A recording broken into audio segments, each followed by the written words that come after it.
నాగేశ్వర గారు నమస్కారం సార్. నమస్తే తెలంగాణలో ఒక బ్యానర్ ఐటమ్ సార్ చాలా ప్రముఖంగా ప్రచురించారు, గురు శిష్యుల రహస్య భేటీ. ఒకసారి అది ప్లే చేయండి. బేగంపేట ఎయిర్పోర్ట్లో బాబు రేవంత్ ఇద్దరు కలుసుకున్నారు అని చెప్పి, ఇద్దరు కూడా గతంలో ఒకే పార్టీలో ఉన్నారు. రేవంత్ రెడ్డి కూడా ఇప్పుడు కూడా చంద్రబాబు నాయుడు శిష్యుడు కాదు అని చెప్పుకోవడానికి ఆయన ఎప్పుడు ఇది చేయలే. నేను చంద్రబాబు నాయుడు అంటే నాకు అభిమానం అనే చెప్పుకున్నారు చాలా ఇంటర్వ్యూస్లో కూడా. ఈ నేపథ్యం చెప్పలేదు, సహచరుడు అని చెప్పారు. సహచరుడు ఓకే సార్.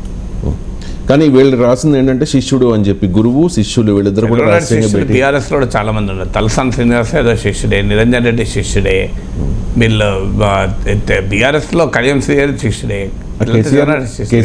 కేసీఆరే శిష్యుడు.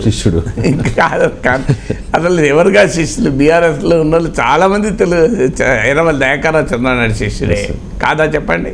బీఆర్ఎస్ లో చాలా మంది, మరి అందరూ బీఆర్ఎస్ లో ఉన్న వాళ్ళు చాలా మంది చంద్రనాయుడు శిష్యులే కదా. Right sir. వీళ్ళు క్వశ్చన్ చేసేది ఏంటంటే, ఒకవైపు కమలం పార్టీతో పొత్తుకు వెళుతూ కాంగ్రెస్ సీఎంని కలవడం ఏంటి అనేది ఒకటైతే, బీజేపీ పెద్దల ప్రోద్బలంతోనే ఆ చర్చలకు వెళ్లే ముందు ఇక్కడ రేవంత్ రెడ్డిని కలిశారు అని చెప్పేసి. సో ఒకవైపు బాబుని టార్గెట్ చేశారు, రెండో వైపు బీజేపీతో సన్నిహితంగా ఉంటూ ఉన్నారు రేవంత్ రెడ్డి అని చెప్పేసి రేవంత్ని కూడా టార్గెట్ చేసిన కథనం ఇది. ఇప్పుడు ఇది ఎంత నిజమో మనకు తెలియదు. నాకైతే I don't have any private information.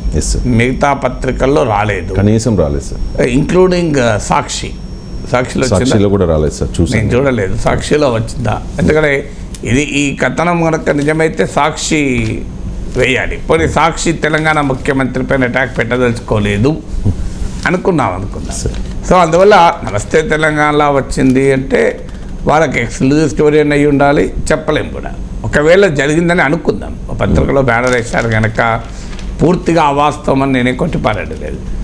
ఇద్దరు బేగంపేట ఎయిర్పోర్ట్లో కలిశారనుకోండి, సో ఇద్దరు రాజకీయ నాయకులు, ఇద్దరికి పరిచయం ఉంది, ఆటోమేటిక్గా కలిసి రాజకీయాలు మాట్లాడుకుంటారు కదా. సో రేవంత్ రెడ్డి ముఖ్యమంత్రి అయ్యాక చంద్రబాబు నాయుడు బహుశా కలవలేదు కదా. ఆ మాటకొస్తే కేసీఆర్ చంద్రబాబు నాయుడు ముఖ్యమంత్రి అయినాక వెళ్ళి కలవలేదా? సో జగన్మోహన్ రెడ్డిని కలవలేదా కేసీఆర్? సో కేసీఆర్ కూడా జగన్మోహన్ రెడ్డి కలిశారు, ఈవెన్ మొన్న కూడా కలిశారు కదా, బహిరంగంగా కలిశారు కదా. జగన్మోహన్ రెడ్డి వచ్చి కేసీఆర్ ఇంటికి వెళ్ళి పరామర్శించాడు కదా. అని అంటే కేసీఆర్ జగన్ మంతనాలు ఎవరిని ముంచడానికి అని అనలేం కదా. సో ఒకవేళ నిజంగానే రేవంత్ చంద్రబాబు కలిశారు, కలిస్తే మాట్లాడుకుంటుంటారా అండి? ఇప్పుడు నేను మొన్న ఈ మధ్య ఒక పెళ్ళికి పోయాను. సో ఆ పెళ్ళిలో నాకు రేవంత్ రెడ్డి కనబడ్డాడు, నేను మాట్లాడుకుంటుంటానా? సో అక్కడ మంతనాలు ఏముండవు, మాట్లాడతా కదా. సో పొంగులేటి శ్రీనివాసరెడ్డి తమ్ముని ఇంట్లో పెళ్ళి, సో వెళ్ళాను నేను. సో వెళ్ళినప్పుడు ఆటోమేటిక్గా అక్కడ ముఖ్యమంత్రి కనబడతాడు కదా. మాట్లాడే సమయం మాట్లాడాను అనుకోండి, అది వెంటనే ఇక మా రేవంత్ రెడ్డితో నాగేశ్వర మంతనాలను ఉండవు కదా. ఇప్పుడు నేను నిజంగానే ఎయిర్పోర్ట్లో నాకు చంద్రబాబు నాయుడు కలుస్తాను, మాట్లాడుకుంటున్నా. సో ఇలా ఇప్పుడు ఎయిర్పోర్ట్లో చాలామంది కలుస్తుంటారు, మాట్లాడుతుంటాం. ఈవెన్ మీకు దాంట్లో లాంజ్లోకి విఐపీ లాంజ్లోకి వెళ్ళి గంటసేపు మాట్లాడుకున్న సందర్భాలు కూడా ఉన్నాయి. ఎందుకంటే రాజకీయ నాయకులు కలిసినప్పుడు రాజకీయ విశ్లేషకుడు మాట్లాడతారు, రాజకీయ నాయకుడు మాట్లాడా. అందువల్ల రేవంత్ చంద్రబాబు నిజంగానే బేగంపేట ఎయిర్పోర్ట్లో కలిస్తే బహుశా సమావేశం అవుతారు, కాకుండా ఉంటారు కదా. కానీ 2 గంటలు, 2 గంటలే 3:30 to 5:30 అది ఏ టైం అయినా కానీ మాట్లాడుకుంటారు. చాలా విషయాలు ఉంటాయి. ఎందుకంటే ఇప్పుడు రేవంత్ రెడ్డి ముఖ్యమంత్రి అయ్యాక మొదటిసారి కలిస్తే మాట్లాడడం నేరం కాదు. ఇద్దరు నాయకులు మాట్లాడితే అది ఒక నేరం కాదు. మన దేశంలో ఏమైందంటే ఇద్దరు నాయకులు మాట్లాడితేనే నేరం. నేను కేసీఆర్ పిలిస్తూ రివ్యూకి పోతే తెల్లారి నుంచి నా మీద కేసీఆర్ మద్దతుతో నేను ఎమ్మెల్సీగా పోటీ చేస్తున్నా నా మీద ప్రచారం లేపారు. నేను ఏమన్నది అగ్రికల్చర్ రివ్యూ పిలిస్తే పోయాను. ఏ నేరమా అండి ఇది నాయకులు కలిస్తే? సో ఒక పార్టీ నాయకుడు ఇంకో పార్టీ నాయకులు కలుస్తారు, 2 పార్టీ సంబంధం లేని వాళ్ళు కలుస్తారు కూడా. సో అందువల్ల కలవడం అనేది మీకు గుర్తునే ఉంటుంది. బండి సంజయ్ కవిత ఓ పెళ్ళిలో కలిస్తే ఎదురైతే దాని పేరు పెద్ద వార్త అయింది. అందువల్ల ఇద్దరు రాజకీయ నాయకులు కలిసినప్పుడు ఖచ్చితంగా మాట్లాడుకుంటారు, రాజకీయాలు మాట్లాడుకుంటారు. అక్కడ కాంగ్రెస్ తెలుగుదేశం బీజేపీ అని సంబంధం లేదు. సో పాలిటిక్స్ మాట్లాడుకుంటూ ఉండరా ఇద్దరు నాయకులు కలిస్తే? సో అందువల్ల అది సమస్య కాదు. దానివల్ల రాజకీయ పరమైన పరిణామాలు ఏమైనా జరుగుతాయా? ఏం జరగటానికి అవకాశం ఉంది? ఇప్పుడు ఈ స్టోరీలో బీజేపీ మాట్లాడించిందని, బీజేపీ ఏం మాట్లాడిస్తుంది? బీజేపీ ఒకవేళ రేవంత్ రెడ్డితో ఏదైనా మాట్లాడాలి అనుకుంటే బీజేపీ చంద్రబాబు నాయుడు రాయబారం అవసరమా? ఇక్కడ రేవంత్ రెడ్డి పరిచయం ఉన్న బీజేపీ నేతలు ఒక్కరు లేరా అండి? ఒక్కరు లేరా? కాంగ్రెస్లో రేవంత్ రెడ్డికి పరిచయం ఉండి రేవంత్ రెడ్డితో సన్నిహితంగా ఉండి రేవంత్ రెడ్డికి ఎవరికి తెలియకుండా కలవగలిగే ఒక్క బీజేపీ నాయకులు లేడా? అంటే వాళ్ళ ఉద్దేశం ఏంటంటే చంద్రబాబు నాయుడు చెప్తే ఆ లెక్క వేరు. అది చంద్రబాబు నాయుడు బీజేపీ డైరెక్ట్ చెప్పచ్చు కదా, బీజేపీ డైరెక్ట్ చెప్పకుండా ఉంటుందా? అందువల్ల రేవంత్ రెడ్డికి చంద్రబాబు నాయుడు చెప్పాల్సిన అవసరం ఉన్నదా? బీజేపీ ఏం చేయదలుచుకుంది? ఇప్పుడు ఈ కథనం ప్రకారం రేవంత్ రెడ్డి ఏమన్నా కాంగ్రెస్లోకి వెళ్ళి నిన్న లక్ష్మణ్ అన్నాడు కదా, ఏక్నాథ్ షిండే కావాలి అనుకుందాం. బీజేపీ నాయకులకు వేరే రూట్స్ లేవు, only route Chandrababu Naidu. So అది కూడా రాంగ్ కదా ఆర్గ్యుమెంట్. ఆ బేసిస్ అదే అయితే మీతో తర్వాత చంద్రబాబు నాయుడు ఎందుకు కోరుకుంటాడు ఇక్కడ అంటే రేవంత్ రెడ్డి కాంగ్రెస్లో తిరుగుబాటు చేసి బీజేపీతో కలిసి ఆయన ముఖ్యమంత్రి అవుతారా? బీజేపీకి ఉన్నది 8, ఎంతమందితో తిరుగుబాటు చేస్తే అవుతారు ముఖ్యమంత్రి? కామన్ సెన్స్ చెప్తుంది కదా సార్. ఇది ఈ స్టోరీలో ఉన్న లాజిక్ కలవడం అయితే కలిసారో లేదో నాకు తెలియదు. కలిసినా కూడా ఈ లాజిక్ అంటే ఏక్నాథ్ షిండే కావటానికి చంద్రబాబు నాయుడుతో కలిసి చర్చించేది ఏముంటుంది చెప్పండి? సో చంద్రబాబు నాయుడుతో కలిసి డిస్కస్ చేసి మరి అట్లంటే ఇప్పుడు జగన్ గెలిచాడు కేసీఆర్ను. బీఆర్ఎస్ బీజేపీలో కలపడానికే జగన్ వచ్చాడు. ఎందుకంటే జగన్తో బీజేపీకి పరోక్ష సంబంధం ఉంది అని ఇంకోటన్నా అంటే ఓపెన్గా కలిసారు కదా సార్, ఓపెన్ కలిసినావు కదా. అదే అందుకే బీజేపీ చెప్తేనే కలిశాడు. వెళ్ళి ప్రత్యేకంగా ఇన్ని రోజుల తర్వాత హాస్పిటల్ నుంచి డిశ్చార్జ్ అయిపోయి అంత మంచిగా ఆయన నడుస్తున్నాడు, ఆయన పోయి కలిశాడు కదా. మరి హాస్పిటల్ ఉన్నప్పుడు కలిసినట్టు అది కాదు. సో ఆయన అంత మంచిగా మంచి బ్రహ్మాండంగా పొలిటికల్ మీటింగ్లో రెడీ అవుతుంటే పోయి కలిశాడు కదా. అంటే జగన్మోహన్ రెడ్డి ద్వారా బీజేపీ బీఆర్ఎస్లను కలిపే ఉద్దేశంతోనే జగన్ వచ్చి కలిశాడా అని క్వశ్చన్ మార్క్ వేసుకొని ఇంకో పేపర్ వేస్తాడు. అంటే మీకు మాతో పొత్తు కావాలంటే మీరు రేవంత్ రెడ్డిని ఒప్పించండి, షిండేలా మార్చండి. అది it looks awkward and absurd కదండి. పొత్తు కావాలంటే చంద్రబాబు నాయుడు ఒప్పిస్తే రేవంత్ రెడ్డితో రాజకీయ ప్రజలు వదులుకొని చంద్రబాబు నాయుడు కొరకు చేస్తారా? అసలు షిండేలు ఎట్లా సాధ్యమవుతుంది? 8 మంది ఉన్నారు బీజేపీకి. ఇది అర్థం కాని అంశం ఏంటంటే అక్కడ వేరు మహారాష్ట్రలోనికి BJP single largest party. BJP single largest పార్టీగా ఉన్నప్పుడు షిందెలు పిందెలు ఉపయోగపడతారు. ఇక్కడ బీజేపీకి 8 మంది ఉన్నారు, అది మర్చిపోతున్నారు మీరు. 8 మంది ఉన్న పార్టీతో ఎంత యాడ్ చేస్తే అధికారం వస్తాయండి? 52 అడేయాలి. 65 మందిలో 52 మంది కాంగ్రెస్ ఎమ్మెల్యే రేవంత్ రెడ్డి ఉన్నాక ఇక షిందేలు ఎందుకండి? ఆయనే ఇంకో 10 మందిని బీఆర్ఎస్ తెచ్చుకోలేడా? సో అప్పుడు అందువల్ల ఇట్ సౌండ్స్ ఇల్లాజికల్ కదా. ఇక్కడ ఒక స్టోరీలో లాజిక్ కనబడాలి. సో బీజేపీ చంద్రబాబు నాయుడు గారు చెప్పించి నా అనుమానం BJP is not in hurry. బీజేపీకి ఇప్పటికిప్పుడు తొందరగా తెలంగాణలో పవర్ గ్రాప్ చేసుకోవాలని ఉందని నేను అనుకోను. అంత అమాయకులు కాదు బీజేపీ. అలా చేయాలంటే ముందు కర్ణాటక చేయాలి కదా. కర్ణాటకలో ఇక్కడికన్నా ఎక్కువ మంది ఎమ్మెల్యేలు ఉన్నారు కదా, దేశమంతటా చేయాలి కదా. సో అట్లా ఒక రాజకీయ పార్టీలో అంతర్గత విభేదాలు వచ్చిన రోజు దాన్ని ఉపయోగించుకోవడం వేరు. 8 మంది సభ్యులతో 52 మంది కాంగ్రెస్ ఎమ్మెల్యేలు లాక్కోవడం వేరు. రెండింటి మధ్య చాలా తేడా ఉంది, ఎక్కడ జరగలేదు. సో అందువల్ల చంద్రబాబు నాయుడు రేవంత్ కలిస్తే కలవచ్చు, రాజకీయాలు మాట్లాడుకుంటే మాట్లాడుకోవచ్చు, అదే నేరం కాదు. సో ఇద్దరు నాయకులకు ఇప్పుడు జగన్మోహన్ రెడ్డి కేసీఆర్ కలిసినప్పుడు రాజకీయాలు మాట్లాడుకుని ఉండరా? ఉన్నారు. జగన్మోహన్ రెడ్డికి తన ఎలక్షన్ అనుభవం కేసీఆర్ చెప్పకుండా ఉంటాడా? సో ఇద్దరు రాజకీయ నాయకులు కలిసినప్పుడు మాట్లాడతారండి. మాట్లాడుకుంటూ ఎందుకుంటారు? నాలంటోడు కలిస్తేనే రాజకీయాలు మాట్లాడుకున్నప్పుడు కేసీఆర్ జగన్ కలిస్తే మాట్లాడుకోరా? సో ఎందుకు మాట్లాడుకోరు? జగన్ చంద్రబాబు రేవంత్ కలిస్తే మాట్లాడుకుంటారు, చంద్రబాబు కేసీఆర్ కలిస్తే మాట్లాడుకోరు రాజకీయాలు. సో అనివార్యంగా రాజకీయాలు అందుకు ముందు మంచి పరిచయం ఉంది. సో చంద్రబాబు నాయుడు పట్ల రేవంత్ రెడ్డి గౌరవం ఉన్నమాట నిజం, అదేం బహిరంగమే రహస్యమే కదా, అదే సీక్రెట్ కాదు కదా. సో రాజశేఖర రెడ్డి అంటే గౌరవం ఉన్న వాళ్ళు ఉన్నారు, చంద్రబాబు నాయుడు పట్ల గౌరవం ఉన్న వాళ్ళు ఉన్నారు. ఆ మేరకైతే కేటీఆర్ కూడా కొన్ని సందర్భాల్లో గౌరవాన్ని ప్రకటించిన సందర్భాలు ఉన్నాయి. సో అందువల్ల రాజకీయాల్లో అదేమీ నేరం కాదు ఇద్దరు కలవడం. దానివల్ల నిజంగానే రాజకీయ పరిణామాలు వచ్చినప్పుడు అప్పుడు మాట్లాడదాం. డెఫినెట్గా రేవంత్ రెడ్డి కాంగ్రెస్ పార్టీలో ఏదైనా ప్రయత్నాలు చేసినప్పుడు అప్పుడు మాట్లాడుకుంటే చర్చ ఉంటుంది. చంద్రబాబు నాయుడుకు తెలంగాణ రాజకీయాల గురించి ఆలోచించే సమయం కానీ యోచించే సమయం కానీ ఉందని అనుకుంటున్నాను. ఆయన ఇక్కడ ఉన్న తెలుగుదేశాన్ని ఆపేశాడు. ఆయనకి ఇప్పుడు అక్కడ ఆంధ్రప్రదేశ్లో అధికారం కొరకు ఆయన తలముడుకలే ఉన్నాడు. ఈ టైంలో ఆయన ఆపరేషన్ తెలంగాణ చేస్తాడా? అంత అంత అంత అవకాశం ఉందా అక్కడ? సో ఇక్కడ తెలంగాణలో పార్టీని ఆపేశారు కదా. అందువల్ల ఇవన్నీ కూడా కథనాలు, స్పెక్యులేటివ్ కథనాలే తప్ప I think there is any logic in the story. Right sir. నిన్న పాత బస్తీలో మెట్రో రైలు శంకుస్థాపన కార్యక్రమంలో పాల్గొన్నారు సార్ రేవంత్. ఈ సందర్భంగా మజ్లిస్ సపోర్ట్తో హైదరాబాద్ని అభివృద్ధి చేస్తాం, ఓల్డ్ సిటీ కాదు ఇది ఒరిజినల్ సిటీ, సో ఈ ఓల్డ్ సిటీని మేము అభివృద్ధి చేస్తామని చెప్పారు. అంటే సాధారణంగా ఏ పార్టీ అధికారంలో ఉంటే ఆ పార్టీతో సన్నిహితంగా ఉండే ఎంఐఎం అధినేత ఓవైసీ చాలా ఇంట్రెస్టింగ్ కామెంట్స్ చేశారు సార్. 5 ఏళ్ళు రేవంత్ అధికారంలో ఉంటారు అని చెప్పేసి. ఒకవైపు బీఆర్ఎస్ ఆరోపణలు చేస్తోంది, లోక్సభ ఎన్నికల తర్వాత ప్రభుత్వం ఉండదు అని చెప్పి బీజేపీ నాయకులు చెప్తూ ఉన్నారు, షిండే నయా షిండే అని చెప్పేసి. సో ఈ అంటే ఐ మీన్ మిత్రబంధానికి ఇది సంకేతంగా భావించాలి మనం. మజ్లిస్ ఓల్డ్ సిటీ ఎంఐఎం సహకారంతో ఓల్డ్ సిటీ డెవలప్ చేస్తామనడం తప్పేమీ లేదు. ఎందుకంటే ఓల్డ్ సిటీలో ఉన్న ఎమ్మెల్యేలు ఎవరు? ఎంఐఎం ఎమ్మెల్యేలు. ఓల్డ్ సిటీ ఎంపీ ఎవరు? ఎంఐఎం. మరి అక్కడ ప్రజాప్రతినిధుల సహకారం లేకుండా అభివృద్ధి సాధ్యమా? ఇవాళ మనందరికీ తెలుసు, ఒక రోడ్డు విస్తరించాలంటే కూడా లోకల్గా బలమున్న పొలిటికల్ పార్టీ సపోర్ట్ చేయకపోతే చాలా ఇబ్బంది అవుతుంది. ఎందుకంటే ల్యాండ్ అక్వైర్ చేయడం కష్టమవుతుంది, ప్రజల నుంచి తిరుగుబాటు వస్తుంది, నిరసనలు ఎక్కుతాయి.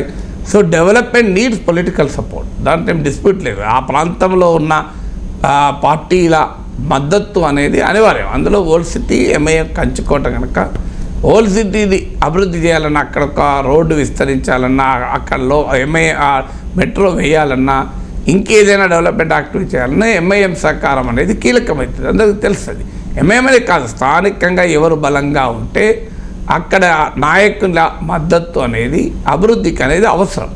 సో అందువల్ల ఓల్డ్ సిటీ అభివృద్ధి చేస్తే ఎంఐఎం మద్దతు కొరకు చేస్తే, జూబ్లీహిల్స్ అభివృద్ధి చేయడం ఏ పార్టీ మద్దతుకు, మోకిల్లా కోకాపేట శంకరపల్లి అభివృద్ధి చేస్తే ఏ పార్టీ మద్దతుకు, ఇట్లా లెక్క తీయలేము. కానీ ఒకటి నిజం, మీరు అన్నది కీలకమైన ప్రశ్న మీరు లేవనెత్తారు. అసదుద్దీన్ ఓవైసీ స్టేట్మెంట్ అది పొలిటికల్గా సిగ్నిఫికెన్స్ అండి మీరు రైజ్ చేసింది.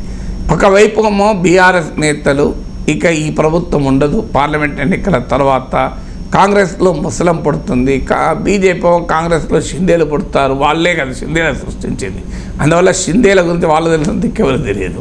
సో షిందేలు పుడతారని అంటున్న సమయంలో 5 ఏళ్ల పాటు రేవంత్ అధికారంలో ఉంటాడంటే మీనింగ్ ఏంటి? ఒకవేళ షిందేలు రేవంత్ రెడ్డి షిందే అంటున్నారు, అక్కడ ఇంకో పాయింట్ కూడా ఉంది. ఇక్కడ రేవంత్ ప్రభుత్వం 5 ఏళ్ళు ఉంటుందని ఓవైసీ అన్నాడు. సో షిందే ప్రభుత్వం 5 ఏళ్ళు ఎట్లా ఉండడం ఏంటి అనే క్వశ్చన్ కూడా వస్తుంది. బట్ డెఫినెట్గా క్లియర్గా ఎన్నికలకు ముందు కాంగ్రెస్ ఎంఐఎం రిలేషన్స్, ఎన్నికల తర్వాత కాంగ్రెస్ ఎంఐఎం రిలేషన్స్లో తేడా ఉన్నమాట నిజం. సో ఇక ఎన్నికలకు ముందు ఎంఐఎం బీఆర్ఎస్ సన్నిహితంగా ఉంది.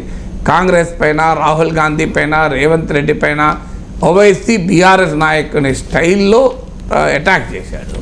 ఎన్నికలు అయిపోయాయి, ఇద్దరి రాజకీయ అవసరాలు ఉన్నాయి. కాంగ్రెస్ రాజకీయాల అవసరాలు ఏంటి? అదొక 7 సభ్యుల ఫోర్ట్. సో 65 మంది కాంగ్రెస్ పార్టీకి ఉన్నారు. సో ఇంకో 7 కలిస్తే 72 అవుతారు. చాలా సురక్షితంగా సేఫ్ నెంబర్ అవుతుంది. అందువల్ల 63 మంది ఎమ్మెల్యేలు మాత్రమే గెలిచినప్పుడు కేసీఆర్ ఎలాగైతే ఎంఐఎం సపోర్టు తీసుకున్నాడో, 64 మంది కాంగ్రెస్ ఎమ్మెల్యేలు గెలిచినప్పుడు కాంగ్రెస్ చేయదా పని. సో ఎంఐఎం చేసినప్పుడు కాంగ్రెస్ కూడా చేస్తుంది. సో అందువల్ల కాంగ్రెస్ పార్టీకి ఇతర పార్టీ ఎమ్మెల్యేలను లాక్కునే ముందు చాలా క్లియర్గా స్టెబిలిటీ తెచ్చేది 7 సభ్యులు ఎంఐఎం. సో ఇప్పుడు 2014లో జరిగింది అదే. 63 మంది మాత్రమే కేసీఆర్ గెలిపించుకోగలిగాడు.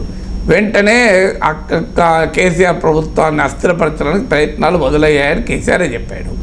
ఇమీడియట్గా ఆయన ఎంఐఎంకు రీచ్ అవుట్ అయ్యాడు. అందువల్ల ఎంఐఎం 7 సభ్యులతో మద్దతు తెచ్చాడు. తర్వాత ఇతర పార్టీ ఎమ్మెల్యేలు, టీడీపీ, కాంగ్రెస్ ఎమ్మెల్యేలను తీసుకోవడం మొదలుపెట్టాడు. ఇప్పుడు కూడా ఏంటంటే, ఇప్పుడు కూడా కాంగ్రెస్ పార్టీ సిమిలర్ సిచ్యువేషన్ కదా. ఆయనకు అప్పుడు టీఆర్ఎస్కి 63 ఉంటే ఇప్పుడు కాంగ్రెస్కి 64 అయ్యారు, ఒకటే తేడా కదా. ఒక సిపిఐ మిత్రపక్ష సభ్యుడు 65 అయ్యారు, అంటే ఇద్దరు ఎక్కువ. సో ఇప్పుడు కూడా ఏమన్నది, ఇమీడియట్గా రీచ్ అవుట్ అయ్యేది ఎంఐఎంకి. ఎందుకంటే వాళ్ళకి 7 సభ్యులు ఉన్నారు. సభలో ఉన్న బీఆర్ఎస్కి 39 మంది మద్దతు ఇవ్వరు, బీజేపీకి 8 మంది మద్దతు ఇవ్వరు. సో ఇవ్వడానికి అవకాశం ఉన్నది ఎంఐఎం. అందువల్ల కాంగ్రెస్ పార్టీ ప్రభుత్వం స్థిరంగా ఉండటానికి అనివార్యంగా ఇతర మద్దతు అవసరం కనుక ఎంఐఎంకు రీచ్ అవుట్ కాంగ్రెస్ పార్టీ అవుతుంది, అయింది కూడా, క్లియర్ కనబడుతుంది. ఇది కాంగ్రెస్ అవసరం. ఇక ఎంఐఎం అవసరం ఏంటి? రాష్ట్రంలో ఎవడు అధికారంలో ఉంటే అది కాంగ్రెసా, బీఆర్ఎస్ఆ, టీడీపీ సంబంధం లేదు. ఎవరు అధికారంలో ఉంటే ఆ పార్టీతో సన్నిహితంగా ఉండి రాజకీయ ప్రయోజనాల్ని, తమ ఆర్థిక ప్రయోజనాన్ని, తమ ఆధిపత్యాన్ని నిలుపుకోవడానికి ఏం చేస్తున్న నాటకం ఇది. ఇది 2004 నుంచి 14 వరకు 10 ఏళ్ళు అదే చేశారు. అప్పుడు కాంగ్రెస్కి అనుకూలంగా ఉన్నారు ఒక్క కిరణ్ కుమార్ టైంలో మినహా. ఇప్పుడు మధ్యలో 10 ఏళ్ళు కేసీఆర్కి అనుకూలంగా ఉన్నారు. స్లోగా ఇప్పుడు కాంగ్రెస్కి అనుకూలంగా మారుతారు. సో ఎందుకంటే వారికి రాజకీయ అవసరము. అయితే ఒక్క తేడా ఉంది, రాష్ట్రంలో ఇప్పుడు కేంద్రంలో కాంగ్రెస్ లేదు. రాష్ట్రంలో కాంగ్రెస్ ఉన్నా కేంద్రంలో బీజేపీ ఉంది కనుక మరి మోడీ భయం కూడా ఉంటుంది కదా కాంగ్రెస్ని కలపడానికి. అందువల్ల కొంత ఉన్నట్టు లేనట్టు సమయం వచ్చినప్పుడు వచ్చేటట్లు రిజర్వ్ ఫోర్స్లో ఉంటారు. సో అందువల్ల కానీ కాంగ్రెస్ ఎంఐఎం మధ్య ఎన్నికలకు ముందున్న వ్యతిరేకత, హోస్టిలిటీ, వైరము ఎన్నికల తర్వాత లేదు. ఇది మైత్రి వైపుగా అడుగులు వేస్తుందన్న నిజం. Right sir. ఇక చేరికలపై భారతీయ జనతా పార్టీ దృష్టి పెట్టింది సార్. ఇప్పటికే జలగం అలాగే సీతారాం నాయకులతో చర్చలు జరిగినట్టుగా సమాచారం సార్. నిన్న సీతారాం నాయక్తో కిషన్ రెడ్డి కూడా భేటీ అయ్యారు, పార్టీలోకి ఆహ్వానించారట మనకున్న సమాచారం అది. సో ఇప్పటికే చాలామంది రాములు, బీబీ పాటిల్ బీజేపీలోకి వెళ్ళిపోతే వెంకటేష్ నేత కాంగ్రెస్లోకి వెళ్ళిపోయారు, బొంతు రామ్మోహన్ అలాగే ఆల్రెడీ కాంగ్రెస్లోకి వెళ్ళిపోయారు, తెల్ల వెంకట్రావు అధికార కార్యక్రమాలకు దూరంగా ఉంటున్నారు, మల్లారెడ్డి ఇప్పటికైతే పార్టీ వీడనని చెప్తున్నారు. మరి ఏం జరిగే అవకాశం ఉందో తెలియదు. ఎన్నికలకు ముందే బీఆర్ఎస్ పరిస్థితి ఇలా ఉంటే లోక్సభ ఎన్నికల్లో ఒకవేళ సరైన అంతగా ప్రభావం చూపకపోతే ఆ పార్టీ పరిస్థితి ఏంటి లోక్సభ ఎన్నికల తర్వాత?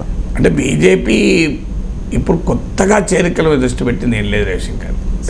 మొదటి నుంచి కూడా బీజేపీ ఆ తెలంగాణలో పెరిగేది చేరికలతోంది. ఇది భారతీయ జనతా పార్టీ కన్నా చేరికల జనతా పార్టీ. దీనికి ఒక కమిటీ, ప్రత్యేకంగా ఒక కమిటీ వేసి అంత మొదట్లో ఇంద్రసేనారెడ్డి, తర్వాత ఈటల రాజేందర్ను భారత రాజకీయాల్లో ఇతర పార్టీల ఎమ్మెల్యేలను చేర్చుకోవటానికి, ఆకర్షించటానికి, ఆపరేషన్ ఫిరాయింపులు ప్రోత్సహించటానికి ప్రత్యేకంగా కమిటీ వేసిన ఏకైక రాజకీయ పార్టీ భారతీయ జనతా పార్టీ. మనకు రాజ్యాంగంలో ఫిరాయింపుల నిరోధక చట్టం ఉంది, భారతీయ జనతా పార్టీలో ఫిరాయింపుల ప్రోత్సాహక కమిటీ ఉంది. రాజ్యాంగానికి ఎంత విరుద్ధమో దీన్ని బట్టి అర్థమవుతుంది. రాజ్యాంగము ఫిరాయింపు నిరోధక చట్టం ఉంటే 10th షెడ్యూల్ ఆఫ్ ద కాన్స్టిట్యూషన్లో బీజేపీ ఫిరాయింపు ప్రోత్సాహక కమిటీ, ముందు ఇంద్రసేనారెడ్డి తర్వాత ఈటల రాజేందర్ నాయకత్వంలో, అంటే రాజ్యాంగాన్ని భ్రష్టు పట్టించడానికి మేము కమిటీలు వేసుకుంటాం అనే స్థాయికి రాజకీయ పార్టీలు వెళ్ళిపోయాయి. ఇది మొదటిది. అందువల్ల అయితే ఇది భారతీయ జనతా పార్టీ ఒక్కటే చేస్తుందా? చేయడం లేదు. ఇందులో కాంగ్రెస్ అయినా, బీఆర్ఎస్ అయినా, ఈ పార్టీ అయినా, ఆ పార్టీ అయినా తేడా లేదు. అన్ని పార్టీలకు కూడా ఇతర పార్టీల నాయకులు ఆకర్షించే కార్యక్రమం చేస్తున్నారు. అందువల్ల let us not single out BJP also. So ఇక బీఆర్ఎస్ నుంచి వెళ్ళిపోతున్నారు అంటే మరి కేసీఆర్ బలం ఉన్నప్పుడు చేసిన పని అదే కదా, అన్ని పార్టీల నుంచి లాక్కున్నాడు కదా. ఇప్పుడు ఆయన బలహీనమైనా అందరూ వెళ్ళిపోతున్నారు. నువ్వు లాక్కున్నప్పుడు ఏ కమిట్మెంట్తో లాక్కున్నావు, ఇప్పుడు వెళ్ళిపోయేటప్పుడు అట్లే వెళ్ళిపోతారు. నీ కేసీఆర్ తన అవసరాల కొరకు ఇతర పార్టీలు లాక్కుంటే ఇప్పుడు వాళ్ళ అవసరాల కొరకు వాళ్ళకి వెళ్తున్నారు. ఇప్పుడు సీతారాం నాయక్ ఎందుకు వెళ్తున్నాడు? ఆయన రాజ్యసభ సీట్ అడిగాడు, ఇవ్వలేదు. మహబూబాబాద్లో ఎంపీ రాజ్యసభ సీట్ ఎవరికి ఇచ్చారు? నిధులు సమకూర్చగలిగే గ్రానైట్ వ్యాపారి అయినట్టు వద్దిరాజు రవిచంద్రకి ఇచ్చారు. బాగా డబ్బులున్న బండి పార్థసారథి రెడ్డికి ఇచ్చారు. సో సీతారాం నాయక్ ఏమి ఇస్తాడు? 50 కోట్లు ఇవ్వగలుగుతారా? పార్టీకి 100 కోట్లు ఇవ్వగలుగుతారా? ఆయన ఒక రిటైర్డ్ ప్రొఫెసర్. సో అందువల్ల సీతారాం నాయక్ ఇచ్చే ఫాయిదా ఏముంటుంది బీఆర్ఎస్కు? సో అందువల్ల ఆయనకి ఇవ్వలేదు. రాజకీయాల్లో మనం చూస్తున్న వ్యవహారమే కదా. రాజ్యసభ సీట్లు కూడా పెద్ద పెద్ద పారిశ్రామికవేత్తలు, వ్యాపారవేత్తలకు ఇచ్చుకునేటువంటి పని కాంగ్రెస్ పార్టీ చేయలేదు. అది పార్టీ కార్యకర్తలకు ఇచ్చుకున్నారు. అది ఒక రకంగా మంచిదే, పార్టీ కార్యకర్తలకు ఇచ్చారు. రియల్గా అయితే రాజ్యసభ అనేది పెద్దల సభ కనుక చాలా అవగాహన ఉన్నటువంటి సీనియర్ రాజకీయవేత్తలు పంపే సభ. కానీ అది అల్టిమేట్గా ఏమవుతుందంటే పొలిటికల్ రీహాబిలిటేషన్ సెంటర్ అయిపోయింది. ఇప్పుడైతే మనీ రిసోర్సెస్ వారు ఉన్న వారిని లోక్సభకు గెలిపించలేరు కనుక రాజ్యసభ పంపించి వారి సహకారాన్ని తీసుకోవడం ఇది ఒక అలవాటుగా మారిపోయింది. సో సీతారాం నాయక్ రాలేదు. పోనీ ఆయన మహబూబాబాద్ నుంచి ఎంపీగా పెడతారేమో అనుకున్నారు, పెట్టలేదు. ఆయన సిట్టింగ్ మెంబర్ అయిన కవితకు ఇచ్చారు. దాంతో ఇప్పుడు సీతారాం నాయక్ ఆటోమేటిక్గా పార్టీకి వెళ్ళారు. బీజేపీకి ఏంది, చాలా చోట్ల అభ్యర్థులు లేరు. బీజేపీకి ఉన్న ప్రత్యేక పరిస్థితి ఏంటంటే ఓట్లు ఉన్నాయి కానీ అభ్యర్థులు లేరు. సో ఎమ్మెల్యేల అభ్యర్థులే లేక 110 సీట్లలో 100 మంది బయటలో పెట్టారు. ఇప్పుడు కూడా బీజేపీ పరిస్థితి ఏంటి? అభ్యర్థులు లేరు. అభ్యర్థులను జర ప్రకటించారు. సికింద్రాబాద్లో కిషన్ రెడ్డి, నిజామాబాద్లో అరవింద్, కరీంనగర్లో బండి సంజయ్ వీళ్ళు ప్రకటించేశారు. ఇక వచ్చిన వాళ్ళను మహబూబ్ అక్కడ భరత్ను ప్రకటించారు, నాగర్ కర్నూలు, జైరాబాద్లో బీబీ పాటలు ప్రకటించారు. ఇక మిగతా చోట్ల రావాలి ఎవరైనా, రాకపోతే క్యాండిడేట్ లేరు. ఏం చేయాలి? క్యాండిడేట్ లేరు కనుక వెయిటింగ్, ఎవరైతే వాళ్ళని ప్రకటిస్తామని. బహుశా నా అంచనా ఆ క్రమంలోనే బీఆర్ఎస్ నేతలకు గాలం. ఇక మీరు అడిగిన క్వశ్చన్ తర్వాత ఏం జరుగుతుంది? బీఆర్ఎస్కు అర్థం కాని అంశం ఏంటంటే వారు ఇప్పటికీ కాంగ్రెస్ పార్టీ పైన అటాక్ పెడుతున్నారు. కానీ బీఆర్ఎస్ను దెబ్బతీసేది భవిష్యత్తులో కాంగ్రెస్ కాదు, బీజేపీ ఎక్కువ దెబ్బతీస్తుంది. ఎందుకు బీజేపీ ఎక్కువ తీస్తుంది అంటే మీకు ఒకటే సింపుల్ లాజిక్. ప్రభుత్వము కేసీఆర్ ఉన్నప్పుడు, అధికారంలో బీఆర్ఎస్ ఉన్నప్పుడు ప్రభుత్వ వ్యతిరేక ఓటు బీజేపీ కాంగ్రెస్ల మధ్య స్ప్లిట్ అయింది. బీజేపీ బలపడుతున్న సమయంలో కాంగ్రెస్ బలహీనపడింది. మీకు దుబ్బాకలో కాంగ్రెస్ ఓటింగ్ చూడండి, హుజూరాబాద్లో కాంగ్రెస్కి 3,000 వచ్చాయి, జిహెచ్ఎంసీలో 2 సీట్లు వచ్చాయి. అంటే బీజేపీ బలపడుతున్న కొద్దీ కాంగ్రెస్ బలహీనపడింది. కారణం ఏంటంటే ప్రభుత్వ వ్యతిరేక శిబిరంలో ఈ 2 పార్టీలు ఉన్నాయి, ప్రభుత్వంలో అధికారంలో బీఆర్ఎస్ ఉంది. ఆ తర్వాత బండి సంజయ్ని డ్రాప్ చేయడము, కవిత అరెస్ట్ వ్యవహారము, దీంతో బీఆర్ఎస్ను ఎదుర్కొనేది బీజేపీలో నిజాయితీ లేదు అన్న భావన ఎప్పుడైతే కలిగిందో కాంగ్రెస్ బలపడడం మొదలైంది, బీజేపీ బలహీనపడడం మొదలైంది. అంటే ప్రభుత్వ వ్యతిరేక శిబిరంలో ఒక పార్టీ బలపడుతుంటే ఇంకో పార్టీ బలహీనపడుతుంది. ఇది మనకు తెలంగాణలో చూసాం మనం. ఇప్పుడు కూడా జరగబోయేది. ప్రభుత్వంలో ఎవరున్నారు? కాంగ్రెస్ ఉంది. కాంగ్రెస్ పార్టీ పట్ల ఈ 60 రోజుల్లోనే వ్యతిరేకత వచ్చే అవకాశం లేదు. అందువల్ల కాంగ్రెస్ ప్రభుత్వ వ్యతిరేక శిబిరంలో ఎవరున్నారు? బీజేపీ ఉంది, బీఆర్ఎస్ ఉంది. బీజేపీ పెరిగితే ఆటోమేటిక్గా బీఆర్ఎస్ తగ్గుతుంది. మీరు చూస్తుండండి, 2024 లోక్సభ ఎన్నికల తర్వాత, కౌంటింగ్ తర్వాత మళ్ళీ మనమే విశ్లేషించుకుంటాం ఈ ఓటింగ్ ప్యాటర్న్ జరిగిందా లేదా అని. బీజేపీ పెరుగుతున్న నియోజకవర్గాల్లో బీఆర్ఎస్ భారీగా దెబ్బతింటుంది, మామూలుగా దెబ్బతిన్నదు. మీరు బీజేపీ బలం 2 రెట్లు పెరిగితే బీఆర్ఎస్ బలం సగానికి సగం పడిపోతుంది. మీరు చూస్తుండండి. ఎందుకు పడిపోతుంది? ప్రభుత్వ వ్యతిరేక ఓటు. ఇప్పుడు నల్గొండ, మీరు భువనగిరి ఉదాహరణ తీసుకుందాం. ఇక్కడ ఏంటి? కాంగ్రెస్ పార్టీ అధికారంలో ఉంది రాష్ట్రంలో, ఆ జిల్లాలో కూడా బలంగా ఉంది. ఎందుకంటే ఆ జిల్లాలో 2 ఎంపీ సీట్లు గతంలో 2019లోనే కాంగ్రెస్ గెలుచుకుంది. అక్కడ ఏం జరుగుతుంది? ఇప్పుడు బీజేపీ పెరిగింది అనుకో, అక్కడ at the cost of Congress పెరిగే స్కోప్ లేదు. ఎందుకంటే కాంగ్రెస్ రాష్ట్రంలో అధికారంలో ఉంది. మరీ ముఖ్యంగా 2 జిల్లా కాన్స్టిట్యున్సీలో కాంగ్రెస్ సిట్టింగ్ సీట్లు కాంగ్రెస్ బలంగా ఉంది. సో బీజేపీ పెరిగితే ఎవరి ద్వారా పెరగాలి? అఫ్కోర్స్ కాంగ్రెస్ తగ్గితే 1-2% తగ్గితే తగ్గచ్చు, తగ్గకపోవచ్చు కూడా. ఇక అనివార్యంగా బీఆర్ఎస్ ఓటింగ్గా లాక్కుంటుంది. అందువల్ల మీకు బీజేపీ బలమైన నియోజకవర్గాల్లో బీఆర్ఎస్ బలం సగం కాబోతుంది. మీరు చూస్తుండండి, బీఆర్ఎస్ బలం సగానికి సగం తగ్గుతుంది. అందుకే వెళ్ళిపోతున్నారు, వట్టిగా పోవడం లేదు వీళ్ళంతా. ఎందుకంటే మనకన్నా రాజకీయ నాయకులకు వాసన ముందే వస్తుంది, మనకు లేటుగా వస్తుంది కొద్దిగా. రాజకీయ నాయకులకి ఏంటంటే వాళ్ళ ఇయర్స్ అండ్ ఐస్ గ్రౌండ్కి ఉంటాయి. అందువల్ల నాగేశ్వర్ కన్నా రవిశంకర్ వాళ్ళు ముందు వెళ్తుంది విషయం. వాళ్ళకి అర్థమయ్యేదానికి కనుక వెళ్ళిపోతుంది. లేకపోతే ఎందుకు వెళ్ళిపోతారు? బీబీ పాటిల్ టికెట్ రాకి వెళ్ళిపోయాడు, ఇప్పుడు సీతారాం నాయక్ కన్నా టికెట్ రాకి వెళ్ళిపోయాడు.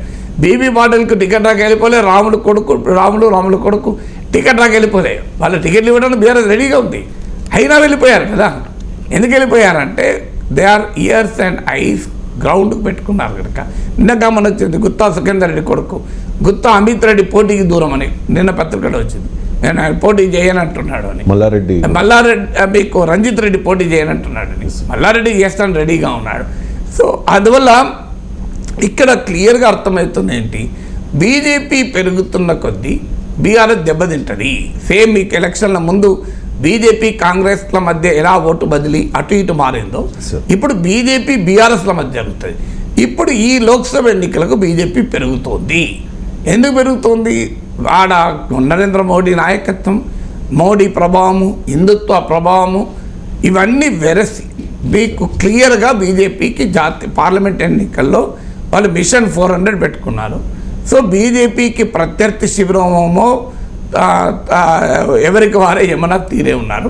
ఇవాళ ఇండియా కూటమి మోడీని ఓడించగలుగుతున్న విశ్వాసం కల్పించే పరిస్థితిలో లేదు. నరేంద్ర మోడీకి ప్రత్యామ్నాయం రాహుల్ గాంధీ అంటే భారత ప్రజలు ఇవాళ జైగొట్టే పరిస్థితిలో లేరు. ఇది రియాలిటీ కదా, మనకు వాస్తవం కనబడుతుంది కదా. అందువల్ల ఏమవుతుంది? నరేంద్ర మోడీ ప్రభావము, జాతీయ రాజకీయాల ప్రభావము, హిందుత్వ పాలిటిక్స్ ప్రభావం వల్ల తెలంగాణలో బీజేపీకి కాస్తంత బలం ఉన్న సీట్లలో బీజేపీ ఓటింగ్ గణనీయంగా పెరుగుతుంది. బలం లేని సీట్లు ఇప్పుడు ఖమ్మం ఉంది. నా అంచనా అక్కడ the cost of BRS BJP పెరగడానికి స్కోప్ ఏం లేదు. ఎందుకంటే అక్కడ బీజేపీ లేనే లేదు కదా. అక్కడ బహుశా బీఆర్ఎస్ నిలబెట్టుకుంటుంది తన ఓటింగ్. కానీ బీజేపీకి కాస్తంత బలం ఉన్న నియోజకవర్గాలు అన్నింటిలో బీజేపీ బలమేమో గణనీయంగా పెరుగుతుంది. అయితే గెలిచే అంత పెరుగుతుందా అది చెప్పలేము. ఎంపీలుగా గెలిచే అంత పెరగకపోవచ్చు, కానీ గణనీయంగా పెరుగుతుంది. అది at the cost of BRS పెరుగుతుంది. అందువల్ల బీఆర్ఎస్ ఓటు నిలబెట్టుకోవాలి అన్నా, తన ఓటింగ్ ఇంప్రూవ్ చేసుకోవాలన్నా ఒక్క కాంగ్రెస్ పైన అటాక్ పెడితే లాభం లేదు. బీజేపీ పైన అటాక్ పెడితేనే తన ఓటు బీజేపీకి పోకుండా కాపాడగలదు. ఆ పని కేసీఆర్ చేయడం లేదు, బీఆర్ఎస్ చేయడం లేదు. మీరు దుబ్బాక, హుజురాబాద్, జిహెచ్ఎంసీ సమయంలో బీజేపీ పైన, మోడీ ప్రభుత్వం పైన కేసీఆర్ ఎట్లా విరుచుకోబడ్డాడో ఇప్పుడు ఎవరైనా మాట్లాడుతారా? బీఆర్ఎస్ నాయకులు మోడీ మీద ఒక్క విమర్శన చేస్తానరా? ఎందుకు చేయడం లేదు? అది వాళ్ళు ఎట్ దేర్ ఓన్ పెరిల్ అంటారు ఇంగ్లీష్లో. అదే జరగబోతుంది చూడండి. మీరు బీజేపీ పట్ల ఎలాంటి వ్యతిరేకత ప్రదర్శించకపోతే బీఆర్ఎస్ ఓటర్ బీజేపీ వైపు ఎందుకు పోడు? కామన్ సెన్స్ చెప్తోంది కదా, పోతాడు కదా. సో జరగబోయేది అదే. మీకు కాంగ్రెస్ పార్టీ కూడా చేస్తుంది పొరపాటు. ఇంకా యాంటీ కేసీఆర్ బ్యాండ్ విడుతులను ఉన్నారు. Anti BJP, anti Modi band విడుతులోకి ఇప్పటికీ ఇంకా రేవంత్ రెడ్డి నాయకత్వంలో కాంగ్రెస్ పార్టీ రాలే. సో ఇది ఏం జరగబోతుంది దీని ప్రభావం అంటే ఖచ్చితంగా ఇది బీజేపీకి అడ్వాంటేజ్ అవుతుంది. ఎందుకంటే నైదర్ కాంగ్రెస్ నార్ బీఆర్ఎస్ బీజేపీని ఎదుర్కొని పని చేయడం లేదు కదా తెలంగాణలో. చేయనప్పుడు ఆటోమేటిక్గా వాళ్ళిద్దరు కొట్టుకుంటారు కాంగ్రెస్ బీఆర్ఎస్ అని. జాలీ వెల్ బీజేపీ పెరుగుతుంది. బీజేపీ పెరిగితే అధికారంలో ఉన్న కాంగ్రెస్ కన్నా ప్రతిపక్షంలో ఉన్న బీఆర్ఎస్నే దెబ్బతీసి పెరుగుతుంది. ఇదే జరిగితే ఏమవుతుంది? పోస్ట్ పోల్ సినారియాలో బీఆర్ఎస్ ఒక బలీయమైన 14% ఓటింగ్ పార్లమెంట్ అసెంబ్లీ ఎన్నికలు వచ్చింది. 7% అసెంబ్లీ ఎన్నికలు వచ్చిన రోజే పార్లమెంట్ ఎన్నికలు 20% వచ్చింది బీజేపీకి. ఇప్పుడు 14% వచ్చినప్పుడు ఇంకెక్కువ వస్తారా? వచ్చిన తర్వాత ఇక నెక్స్ట్ ఫుట్బాల్ ఎవరితో ఆడతారు? వాళ్ళు బీఆర్ఎస్ లేకుండా చేసి కాంగ్రెస్తో ఆడతారు. ముందు ఫుట్బాల్ బీఆర్ఎస్తో ఆడతారు నాకౌట్ బేసిస్లా. నాకౌట్ రౌండ్లో బీఆర్ఎస్తో ఆడతారు. బీఆర్ఎస్ నాకౌట్ అయినాక కాంగ్రెస్తో ఆడతారు. మ్యాచ్లు ఇలాగే జరుగుతాయి కదా. నాకౌట్ రౌండ్లో ఒకతో ఆడతారు, తర్వాత ఫైనల్ రౌండ్లో ఇంకొకరితో ఆడతారు. సో అందువల్ల BRS should be ready for knockout match with BJP. కానీ బీఆర్ఎస్ రెడీ కాలేదు. ఇది బీఆర్ఎస్ ఎందుకు రెడీ కాలేదో వాళ్ళకే తెలియాలి, మరి కారణాలు ఏంటో. బట్ బీఆర్ఎస్లో ఉన్న ఈ అలసత్వం, మోడీ పట్ల, బీజేపీని ఎదుర్కోవడం పట్ల వాళ్ళలో ఉన్న భయమా, అనుమానమా, అలసత్వమా, దానికి ఏదైనా ఉదాసీనత, you name it by anything, but that will cost BRS very heavily. అది మీరు లోక్సభ ఎన్నికల అనంతరం మళ్ళీ ఫిగర్ చూడండి, మీరు ఉండకపోతే చెప్పండి. Right sir. రాష్ట్ర ప్రయోజనాల కోసం కలిసి పని చేద్దాం అని చెప్పి భారతీయ జనతా పార్టీ తెలుగుదేశం పార్టీని, జనసేన పార్టీని పిలిచిందనేది ఒక కోణం సార్. కొంతమంది చెప్తూ ఉన్నారు. ఎందుకంటే రాష్ట్ర ప్రయోజనాల కోసం, ఆంధ్రప్రదేశ్ ప్రయోజనాల కోసం బీజేపీ చాలా పరితపిస్తోంది అన్నట్టుగా, మనమంతా ఒకే జట్టు అని చెప్పి భారతీయ జనతా పార్టీ నాయకులు అన్నారట. ఈ రెండు పత్రికల్లో వచ్చిన ఒక వార్త చెప్తాను సార్ నేను. ఆల్రెడీ ఇప్పటికే పొత్తుల్లో భాగంగా 118 స్థానాలను ప్రకటించారు. 94 టీడీపీకి, 24 జనసేనకి. కానీ ఈ కథనాల ప్రకారం జనసేన అండ్ భారతీయ జనతా పార్టీ, ఈ రెండు పార్టీలకు కలిపి 8 లోక్సభ, 30 అసెంబ్లీ స్థానాలు అని చెప్పి రెండు పత్రికలు అదే రాశారు.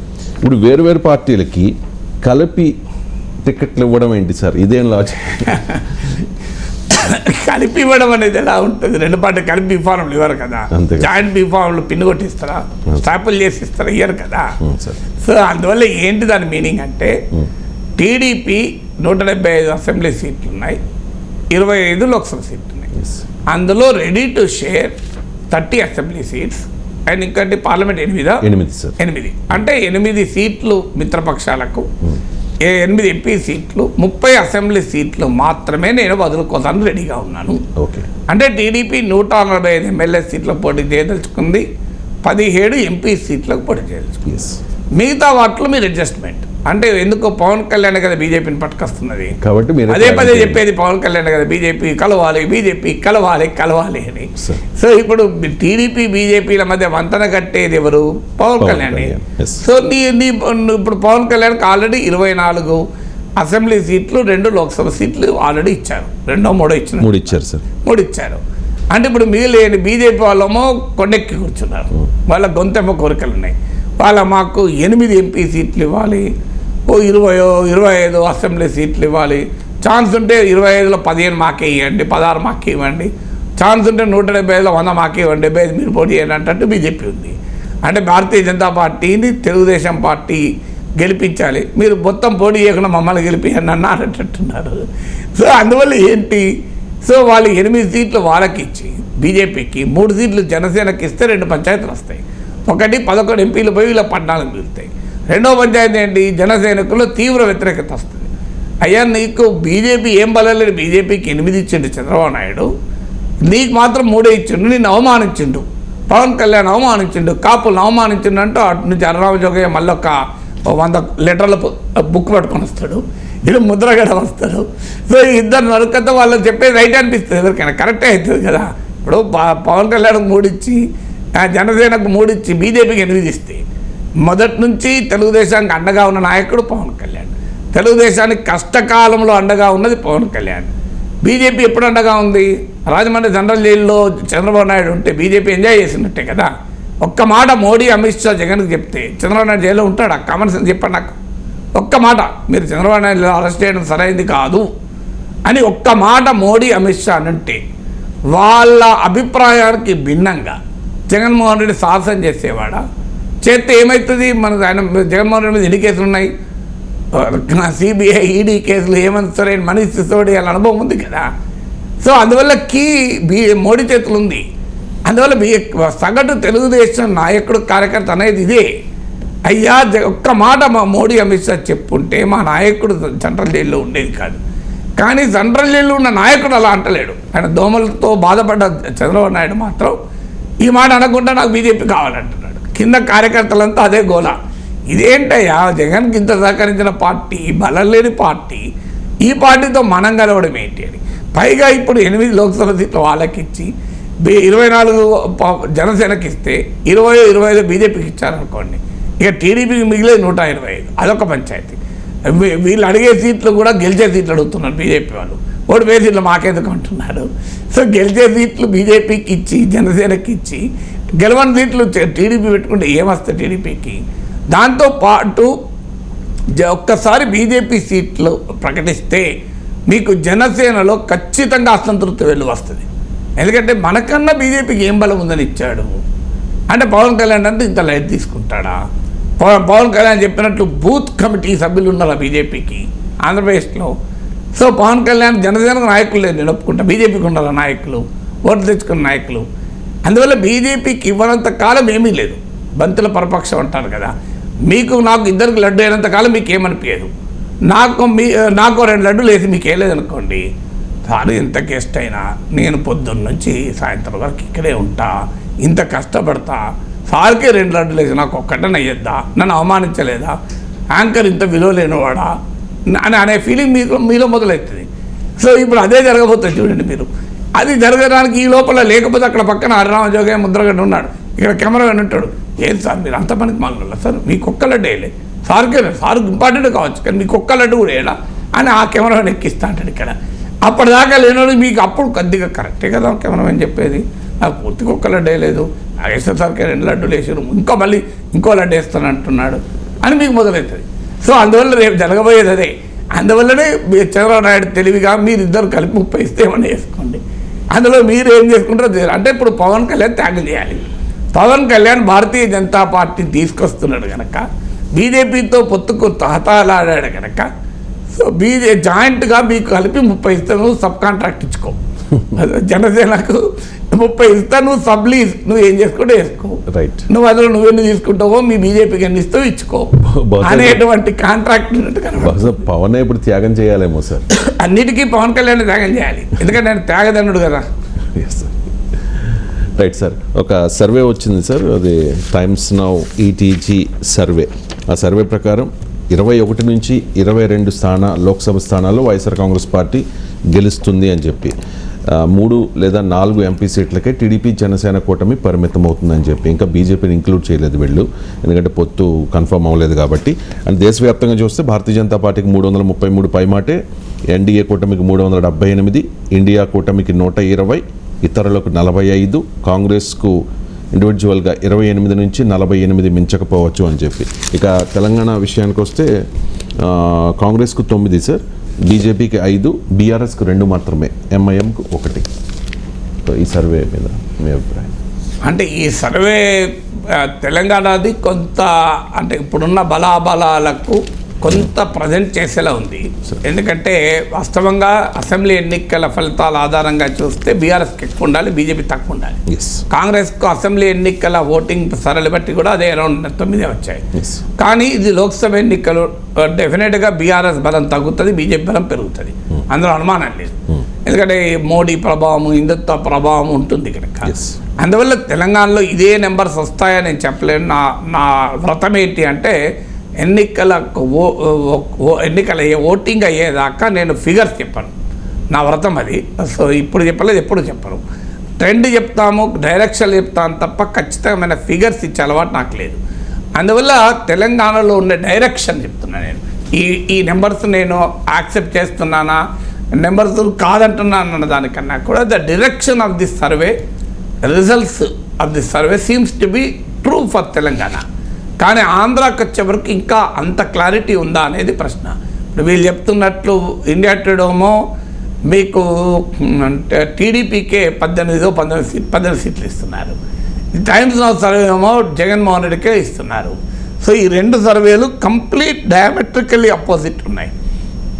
అయితే జగన్మోహన్ రెడ్డి కలిసి వస్తున్న అంశాలు అయితే కొన్ని ఉన్నాయి. ఒకటి, టీడీపీ జనసేన కలయిక వల్ల వచ్చిన ఛాలెంజ్ అయితే చాలా సీరియస్ ఛాలెంజ్, అందులో డిస్ప్యూట్ ఏమీ లేదు. ఇప్పుడు ఆ ఛాలెంజ్ ఒకవైపు ఉండగా ఇప్పుడు బీజేపీ కలవడం వల్ల ఇదే ఫిగర్ నిజమైతే, ఇప్పుడు వైఎస్ఆర్ కాంగ్రెస్ పార్టీకి ఇంత భారీ విజయం రావాలి అంటే ఏం జరిగి ఉండాలి? ఆ భారీ విజయం వస్తుందా రాదా నేను విశ్లేషించడం లేదు. ఒకవేళ ఈ సర్వేనే నిజం కావాలి అంటే కొన్ని పరిణామాలు ఆంధ్రప్రదేశ్లో జరగాలి. ఒకటి, టీడీపీ జనసేన కలయిక వల్ల వైసీపీ అనుకూల ఓటు కన్సాలిడేట్ కావాలి. అంటే ఒకవైపు నుంచి టీడీపీ జనసేన, ఒకవైపు నుంచి షర్మిల, మళ్ళీ ఒకవైపు నుంచి బీజేపీ, ఇవన్నీ కలవడం వల్ల మూకమ్మడిగా జగన్ పైన అటాక్ మొదలైన తర్వాత జగన్ అనుకూల ఓటు కన్సాలిడేట్ అవుతుంది. ఇది కన్సాలిడేట్ జరగాలి ఒకటి. 2, టీడీపీ జనసేన మధ్య అనుకున్న స్థాయిలో ఓటు బదిలీ జరగకూడదు. 3, బీజేపీ రావడంతో కొన్ని వర్గాల ఓట్లు టీడీపీ జనసేనకు దూరమై మళ్ళీ వైసీపీ వెనకాల ర్యాలీ కావాలి.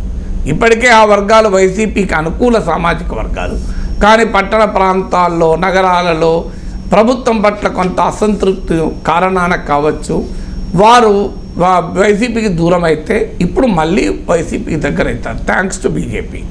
అలాగే బీజేపీతో కలవడం వల్ల ఆంధ్రప్రదేశ్కు ఏ రకంగానూ సహకరించని పార్టీ, జగన్మోహన్ రెడ్డికి అనుకూలంగా ఇప్పటివరకు ఉన్న పార్టీ అని తెలుగుదేశం శ్రేణుల్లోనే వ్యతిరేకత తీవ్ర స్థాయిలో ఉంది. ఇందులో ఇంట్రెస్టింగ్ ఏంటంటే బీజేపీ టీడీపీ అలయన్స్, అటు బీజేపీ శ్రేణుల్లో టీడీపీ పైన ప్రేమ లేదు, చంద్రబాబు నాయుడు మీద అసలే ప్రేమ లేదు. టీడీపీ సర్కిల్స్లో బీజేపీ పొత్తును తీవ్రంగా వ్యతిరేకిస్తున్నారు.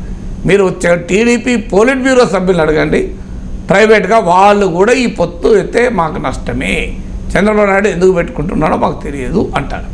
ఈవెన్ టీడీపీలో పోలిట్ బ్యూరో స్థాయిలో పనిచేస్తున్న నాయకులను అడిగినా కూడా మాకు నష్టమే అంటారు.